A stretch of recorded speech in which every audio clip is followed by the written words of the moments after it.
And welcome into another episode of Tiger Territory, presented by Fox One, part of the Foul Territory Network. I am Kieran Steckley.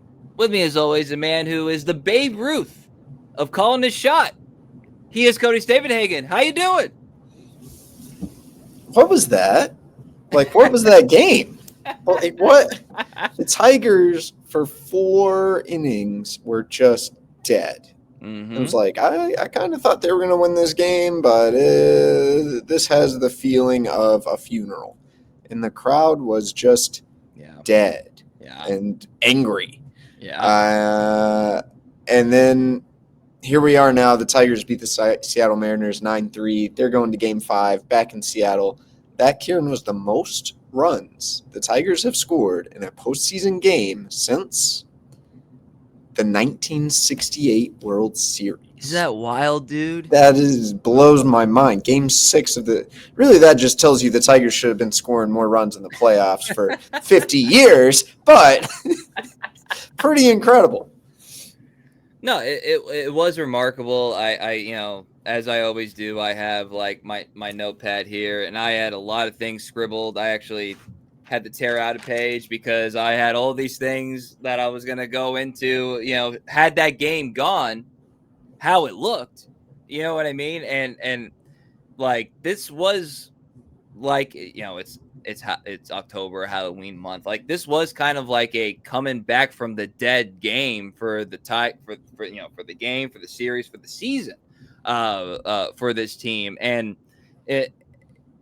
there's so many storylines that we have to get to. I guess if we want to go in sort of like chronological order here for a second, Casey Mize, and lost in the sauce of everything that happened in this game. Pitched today? I don't even remember that. Casey Mize, by the way, was good. Like, Casey Mize was good today. I thought 3 innings. Now, we'll talk about that in a second. 3 innings. He allowed 1 run. He had 6 Ks. He had 2 walks, 54 pitches. He had first pitch strikes on the first 8 batters of the game, Cody.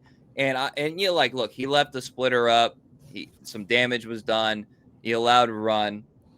I'll be honest, at that time, I was like, I would keep Casey Mize out there because I thought he was good. I thought he was good enough to continue the momentum there. That was my thought at the time. And then Holton comes in. We'll talk about that sequence. But just in general, like, Casey Mize, and like I talked about this in Game 2 of the Wild Card series, is that like you were drafted 1-1 for moments like this. And, clinching a series in Game 2 when you're up 1-0 in a best of 3 is different than facing elimination in a best of 5, right? So I thought he answered the bell. Like, was he perfect? Of course not. But I thought Casey Mize, against that lineup that had just done damage left and right previously in this series, I thought Casey Mize was good. I thought he was good. I thought, like, they showed that clip on the TV copy of, like, him and Flaherty kind of talking, and, they're kind of like talking out the side of their mouth a little bit. And I think Flaherty was kind of talking him down off, like, being pulled, where it's like, dude, you were good. This is a circumstance, blah, blah, blah. Casey Mize, I'll say this. Casey Mize deserves, like, to be a winner, if not literally, metaphorically, of this game, because, like, he pitched a pretty dang good 3 innings, and he could have gone longer, in my opinion. Yeah, who got really bailed out today was one Andrew J. Hinch. I didn't like the decision to pull Mize. He pulled Mize early in the Wild Card series in Cleveland because Mize was looking kind of shaky, right? AJ does not like any insinuation that he scripts these games. He says he's watching the game. He's using his feel. Mize had swing and miss stuff. He had got 9 whiffs. He had struck out 6 guys. That's rare for Casey. That's Casey at his best. So for him to be yanked after 3 innings, my initial thought was like, look, I get it. I get the matchups. It spoke to a lack of faith that the Tigers were going to score runs to me. It felt like AJ thought he had to kind of win that game from the manager's chair. Sometimes people accuse him of over-managing. I don't really, because it just works too often. Sure. But this felt like he was trying to win the game from the manager's chair. Born out of a lack of faith in the offense, but the opportunity cost was that your bullpen is going to have to take down 6 innings of that game, and that's really rolling the dice. Obviously, it backfired. Not later in the game, but right away. They were in the soup. Kyle Finnegan actually kind of bailed them out coming in for Holton, getting a double play ball, getting a pop-up. But I didn't think it was a great managerial decision from AJ. Very risky. But guess what? Those bats came alive. Right. And again, we're going to try to section this off as much as possible. But, like, I'll say anecdotally, does it feel like Holton gets more of those, like, poppers up the middle where he kind of either gloves it or doesn't glove it and something weird happens? Because that's like he comes in and boom, first thing, now you got a runner on. And he gets runners on right there, 3 straight. And then you have to, and you're thinking, like, this thing could get, like, ugly quick. And again, we'll talk about that sequence here in a second. But first, we want to tell you that this episode is brought to you by Fox One. All of our playoff coverage is brought to you by Fox One. Fox One is now live. Stream all of your Fox favorites together in one place, including all American League playoff games and the World Series. On Friday, everything is on the line. Tarik Skubal versus George Kirby, perhaps. But either way, quite frankly, every pitcher on both rosters is going to be available. A winner-take-all game in Seattle to advance to the American League Championship Series. The winner of Game 5 will face an American League East foe, either the Toronto Blue Jays or the New York Yankees. No shortage of star power there. That score, as of recording, is, Cody? It's 2-1 Blue Jays. They just took the lead in the 5th inning. Okay. Well, if the Yankees win, your Tigers will be at 4:40 Eastern, followed by the Yanks Blue Jays at 8:08 Eastern. If the Blue Jays hold on, the Tigers will be in prime time. You can stream it all on Fox One. From MLB postseason to NFL on Fox to Big Noon Saturdays with Fox One, you get it all live. Start your 7-day free trial today. Offers are subject to change. Go to fox1.com for complete terms and conditions. Fox One, streaming now. So, I do. You mentioned a couple moments there, and we haven't even really gotten to, like, the actual, like, bats coming alive. But yesterday's podcast, I said what lost the game. We talked a lot about the sequence there defensively. So it's only fair that we say what won the game. And I have 3. You want to revisit the play again? I mean, Hinch said Zach McKinstry didn't say he should have cut off the ball. Okay. He says the play is to cut off the ball, assuming there's no play at home. So McKinstry's quote to me that he's only going to cut it if the runner's advancing to second, not correct. Now, AJ did leave open the idea that maybe he could not have actually gotten to the ball because it was a bad throw. AJ didn't say it was a bad throw, but because it was an offline throw. Although you look at the replay and it looks like he's close to it. He's moving right, ball's to the left, it's low. AJ did give McKinstry some grace for, that possibility. So I think we were both half right. I'll take it.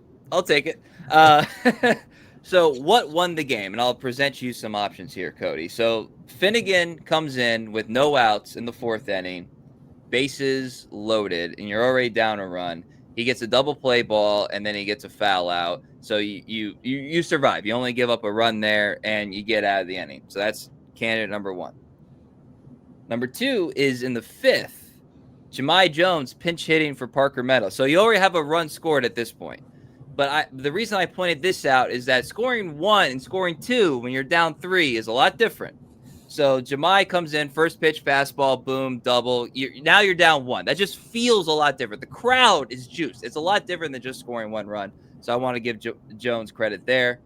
And then Riley Greene in the 6th. Off Spire. Lefty. Here's a fun fact, Cody. The first home run Riley Greene has hit this year off a lefty reliever. So talk about coming up in a big spot. That gives you the lead for the first time since you won the game in Game 1. And then I'll throw in there Melton holding in the 6th after that big 5th run, because we always know it's important to hold him after you get an offensive onslaught. Melton holding in the 6th, and then also giving you 3 innings. So those are my candidates right there. We have Finnegan limiting damage. We have Jones getting the 2nd run across, which I think is big for momentum. Greene with the go-ahead home run. By the way, the 4th longest postseason home run since they started tracking this in like 2021. And Melton holding in the 6th / giving you 3 innings. So what won the game? Or any candidates you have, what won the game? I mean, all those things won the game. I think Troy Melton may be the most underrated storyline besides the opportunity cost of pulling Mize. Your bullpen has to take down all these innings. It's a lot of trust in a rookie who you've asked so much of. We talked about this ad nauseum. Melton delivered, man, and he was pretty nasty, and he kind of zoomed through those 3 innings, or at least it felt to me like he zoomed through the 3 innings. A little trouble in his first outing, but he got out of it, you know. He was really good. Things could be different, man, if he runs into some struggles and you have to turn to Tommy Canely or Rafael Montero or Brant Herter. You didn't have to do that, man. He got you there straight to the 9th. I thought that was huge and kind of goes overlooked in a game that had so many other things going on. We haven't even talked about the potential pitch tipping and all these other things. So, yeah, flowers. Well, I'll tell you, an example of to the victor go the spoils. I thought about naming this podcast like Naylor in the Coffin because Naylor was dominating that game, dude, to begin with. We'll talk about that here in a little bit. But let's give some Javy's love, man. Javy did it all. What won the game, man? Javy Baez. Like when he had that game tying RBI, I was alone at this point, so I have no witnesses. But I was like, this SOB is gonna steal a base here. I just know it. I just know he's gonna go for the steal, and then he actually did it. And then in the 6th, when he had his home run, I was like, my wife had gotten home from work at that point. And I was like, if he hits a home run here, and she loves Javy. I was like, if he hits a home run here, this place is about to explode. And the next pitch, pop, boom. So I do have a witness for that one. I've had no witnesses for my calls previous in this series, but I do have a witness for that one. He ends up 2 for 4. He has the home run. He has 4 ribbies, which, only came as a result of hustling down the line. He didn't really have to do anything spectacular defensively, but this was kind of like a 5-tool, in a way, like Javy game. Like this was all Javy. Yeah, I thought that Finnegan double play was, he had to be quick on that turn. Yeah, that's true. I mean, this was everything Javy. This was an everything Javy game. Like it might not. It's going to make some headlines, but I don't think the appreciation is going to be there. This was an everything Javy game. Oh, it's unbelievable, and it does. It's almost he's been so damn good lately that it is a little bit like, wait, where's this dude been for 4 years? It's almost he's been so good. It's almost getting a little frustrating because this is prime vintage Javy. I mean, just exceptional effort. Hell, he was terrific on the podium post game. Riley Greene and Javy got to sit on the podium together, which was kind of fitting. And Riley, even in the wake of a good moment and a victory, was doing the shtick he's been doing lately, which is pretending he has no thoughts or emotion. And Javy was like, no, I got the cameras. He said some good stuff. He talked about booze not bothering him. He said it bothers him more when they chant his name because it makes him nervous. But he talked sort of in Javy's own way about some of the stuff he's endured. And I was kind of sitting there like looking at Riley Greene. I was like, I hope he is taking notes because I think the criticisms, the boos have been hard on Riley, and rightfully so. Yeah, young guy. And no one has been through more than this dude sitting next to you right now. And no one has had to learn to handle it more than this guy sitting next to you right now. And look at him. He is reawakened when it matters most. He's handled questions, good, bad, whatever, all year. If there's an example for how to go through hard times in your career right now, it's looking like Javy Baez. So I just hope Riley Greene, maybe that hit Riley Greene a little bit in that moment. And that's not to say anything bad about Riley Greene. He had a huge swing, big time, needed 454 feet. AJ said like 3 or 4 different times this year, like when he gets going, someone's going to pay. Well, I don't know if it's a hot streak or not, but he had a hit and someone paid here in Game 4. Yeah, and it's been pointed out on Twitter, but it is, it does bear repeating here. This was like an all-star game for the Tigers. Like Greene with the home run. We talked about Javy Mize with the strong start. Glaber, just putting it to him. Like Glaber, by the way, was like what 2 for 3 today with that home run, and he is either up underrated storylines, like tied or has the sole lead. I have to look it up for hits in the postseason for the Tigers. Right after, by the way, you had talked about how he was a little bit long with the swing on X. And you know what happened? They stopped missing those pitches right down the middle. I mean, suddenly they're like, maybe we should get some hits on these babies, and they did. Yeah, and you didn't need anything out of Carpenter today. You know what I mean? And Keith, I thought swung the. I know they're not all stars, but these are guys you rely on. I thought Keith had some hard contact today. Nothing great or whatever, but like the underrated decision point was letting Colt Keith hit in the 5th inning where you 100% to an Andy Baez or something. I understand why AJ did it. The Mariners have a lot of good righty relievers. He wanted to keep the order left-handed for later in the game, but given you had, I think, a runner in scoring position, like there were 2 outs, but it was a chance, and I thought there was a real argument to hit for him there. I understand that decision, but you want to replay decision points. That was one. Cole Keith's someone you'd like to see get going a bit, although he's coming off injury, so whatever. Well, the thing is that this game started out with Wilson kind of having like the managerial edge. And what I mean by that is just like, well, yeah, because you have the lead. So you get to kind of dictate the terms. You see what I'm saying? Like, AJ has to do the quicker starter pull and then, blah, blah, blah. But AJ also was like, I know what you're trying to do and get me to do.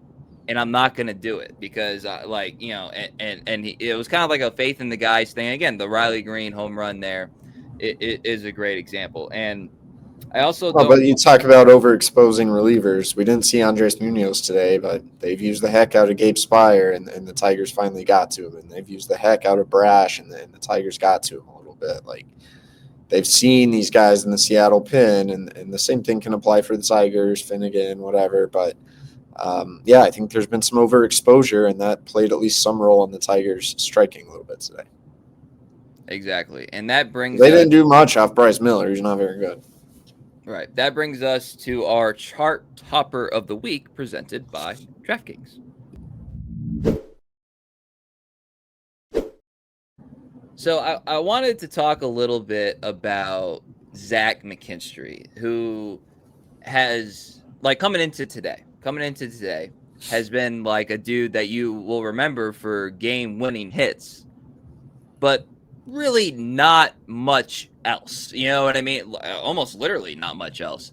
He hadn't really done a whole lot, offensive output wise. And today he does go. Was it 3 for 4? He scores 3 runs. He gets picked off there in a close play, and that was one of the situations where it's like, oh, could this come back to bite him? No, it didn't.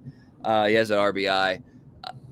Zach McKinstry, underrated dude in terms of like when this guy's going, and I mean kind of like literally and metaphorically, when this guy is going in motion, like this team does good things. Again, another all-star that we talked about, and him and Javy being in like a quote back of the lineup can be such a huge asset to this team when they're on. And I just today was a reminder of what the impact of a Zach McKinstry is, because when a Rosarina on that Dingler double does not cut that ball off, everyone knows McKinstry's scoring there. You know what I mean? Like there's no doubt he's scoring there, and he's also a threat to steal. He's one of the only threats to steal, even though Javy had a steal today. Like, he's a guy that literally can put opposing teams on their toes. So, that's my impression of McKinstry's impact. We talked about him defensively yesterday, but like when he goes, man, the Tigers tend to go. Is that not like a factual statement? I don't know if it's factual, but it sure feels right. I mean, I've said it a million times. Like, talk about people who are central to the Tigers' mission. It's Zach McKinstry playing everywhere, running the bases, grinding out at bats, slapping hits. He embodies the Tigers probably more than any player. And that is why I have him as my DraftKings pick of the week, and that is for him to get a triple. Now, look at these odds. Plus 2,300. Those are obviously long odds, right? But the genesis of me choosing this was it's a game 5, game 7, type deal. some weird stuff can happen. Like some weird stuff can happen. And a Zach McKinstry triple to like ignite a rally to score a run feels like something that's kind of like in the character of this team that could happen. And what was he? He was tied for 4th in triples this year. And if there's some sort of like throw something at the wall and see if it sticks, a Zach McKinstry triple feels as fun a thing to predict as anything else. So that is my pick. Zach McKinstry over a half triple plus 2,300. If you use code FOUL and you bet $5, you get $200 in bonus bets. If your bet wins, DraftKings Sportsbook, the crown is yours. Gambling problem? Call 1-800-GAMBLER. In New York, call 877-8-HOPE-NY or text HOPE-NY 467-369. In Connecticut, help is available for problem gambling. Call 888-789-7777 or visit ccpg.org. Please play responsibly. On behalf of Boot Hill Casino and Resort in Kansas, fees may apply in Illinois. 21 and over. Age and eligibility varies by jurisdiction. Void in Ontario. Bonus bets expire 7 days after issuance. See sportsbook.draftkings.com/promos. NFL Sunday ticket offer for new subscribers only and auto renews until canceled. Digital games and commercial use excluded. Restrictions apply. Additional NFL Sunday ticket terms at youtube.com/go/NFL Sunday ticket/terms. Limited time offer. I do want to note, worst park factor for triples, none other than T-Mobile Park. There you go. That's why you gotta throw chaos into it with it being, I know it's a game 5, but a game 7. So let's circle back here. You mentioned it earlier. The Naylor element, the Naylor signals from second base. Like you're at the stadium, obviously you have access to a TV copy and you're listening to everything and blah blah blah. But I'm kind of curious, like watching it in person, like how quickly did you kind of pick up on that? And then did anybody talk about it? Like what was really going on there? Because the more it happened, the more I thought, like, was this partial gamesmanship? Was he actually like calling? Because I was like tracking the pitches. I was like, the pitches are the same. He's giving different hand signals. So I don't think it's the actual pitch grip from Mize. Like, what's your interpretation of what Naylor was doing? Yeah, I don't know. I didn't get to talk to Casey Mize after this one, so I would really like his perspective. I didn't, the first inning where he was doing with Mize, I didn't really see it until it had hit the internet. I do know Mize has worked pretty hard to not tip his pitches. We wrote a big story about league-wide pitch tipping. I talked to Casey Mize for that story. Even the camera angle that shows Naylor lifting his arm gives you not that dissimilar of a look into Casey Mize's glove, though I'm not convinced he was getting the grips out of his glove. Now, it's possible he's picking up something from Dylan Dingler, or maybe he's signaling location. It did kind of seem that ball, I think it was Canzone, right? They hit for the RBI. It was below the zone. It did kind of, if you told me he knew a splitter was coming, I would believe it. The next inning with Holton in the mound, I think Naylor was straight just messing around. I mean, he was just which I respect, by the way. I didn't see any real correlation. I think he knew he was in the Tigers' head a little bit and continued to play into that. That's just my guess, my assumption. I'm sure we'll learn a little bit more about it in the next day or two. Hear from, I'm not sure what Naylor said on the Seattle side. There were so many other storylines to get to. I think that one kind of became lost in the shuffle in the immediate aftermath. But hey, pitch tipping is a huge part of the game. It's part of every single game that goes on. There are a lot of players who do stuff like this, fake it, whatever. I'm always surprised when players advertise so blatantly that they have something. Like, if anyone played like high school ball, like we would do that at second base, but a subtle, like you put your hand on your right knee, or like, not something that's as overt. So that makes me think there was some gamesmanship. I think if I had to guess, I bet it was like 30% legit and 70% just fake. That's my read on it. Yeah, and even if it is fake, like I get the warrant to do it because Holton's looking back, Mize looking back, like that makes a ton of sense. And Dingler did adjust a little bit. There are clips where he set up inside and then you get the hand motion and he shifts outside. So like that's fun. Like the game 3 notwithstanding, today notwithstanding. So like the margins are so thin. It was the same amount of runs scored each team through 2 games, and you have a blowout in game 3 and a blowout in game 4. Like these things matter, man. The one other question I had for you, Cody, because we talked about it at the end of yesterday's episode about like stringing together some at bats, and one of them was Spencer Torkelson, who had a double, and he had a good day at the plate today too. Like, we joke about this, this M word, like momentum. Like, is it real or whatever? Is it, hitting is contagious and all that stuff? It felt real today because also, in addition to the Tigers stringing together hits, the Mariners were feeling themselves. And as they should have, as was warranted in the moment. They were feeling themselves early in that game because the crowd was out of it. They were able to scratch some runs. The Tigers' bats had not proven the ability to do damage. They were feeling themselves. And then once the Tigers seized momentum, they were not able to muster much of anything. So, like they were not comfortable being uncomfortable today. That is a fact. We'll see about moving forward, but today they were not comfortable being uncomfortable. So are those things real in your mind in a series like this where the margins seem so thin? Hard to say. I think it was good for the Tigers to see some hits fall. I mean, they kind of had it happen in Cleveland, though, and then that did not carry over.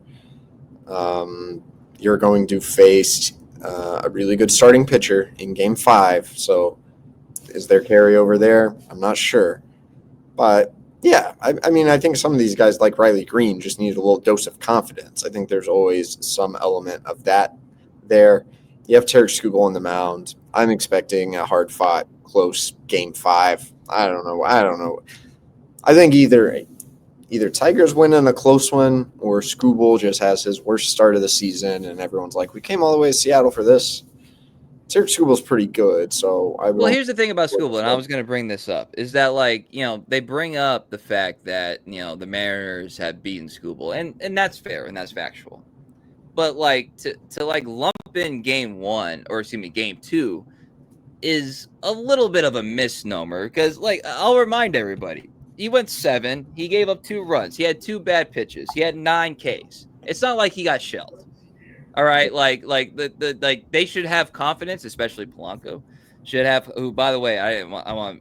This is a note that I meant to get to. Julio Rodriguez 0 for 4, 2 Ks. Cal Raleigh 1 for 3, 1 K. Polanco 0 for 4, 3 Ks. So that's talk about the difference right there. That core right there, not doing anything. That was a big deal. But Skubal was effing good in Game 2. So let's not forget that element either. Like he should feel confident. Even more so than I'm sure he does just in general going into Game 5. So anyway, let's end with this. The vibes around the team, the vibes around, Skubal, who was at the podium too. Like what are you gathering after this kind of emotional come from behind win? The season survives, and now we got Skubal. This is a first that we've experienced, doing this podcast together. Well, I mean, it's go time. I mean, I think the vibe is it's go time. This is what you play for. You got yourself back to Game 5. You're ace on the mound, the exact position you were in the ALDS last year. So there's a little bit of repeat poetry there. There's an element of being glad you won this game. I think it was an emotional game, a game that wasn't won with the numbers or the matchups like we talked about earlier. It was one with a little bit of raw human emotion and just winning the competition, winning in the strike zone, hitting the ball when it's down the middle. That's what won the Tigers this game. I think that felt really good, but I think the real vibe is like, all right, let's get to Seattle. Let's do this. It's showtime. Yeah, and today was the ultimate example of all those little things that we hear, and then it happens. And then you're like, yeah, I get it now. It's like win the pitch, win the at bat, blah blah blah blah. It's like, all right, well, the method worked out today, and I think in a Game 5, the methods obviously there's going to be a lot of strategy, matchups, blah blah blah. The managers are going to be going back and forth, big chessboard, but make your pitch or hit your pitch. That's what Game 5, Game 7. That's what it's all about, man. Today was special. I don't want this to be lost. Today was a special thing to watch. Like postseason stories and things that live on. this is going to be a game that will be remembered for a long time. And the way to get it remembered even longer is if you win on Friday. Like, this was a fun environment. I had a lot of fun watching it, the emotional roller coaster of it all.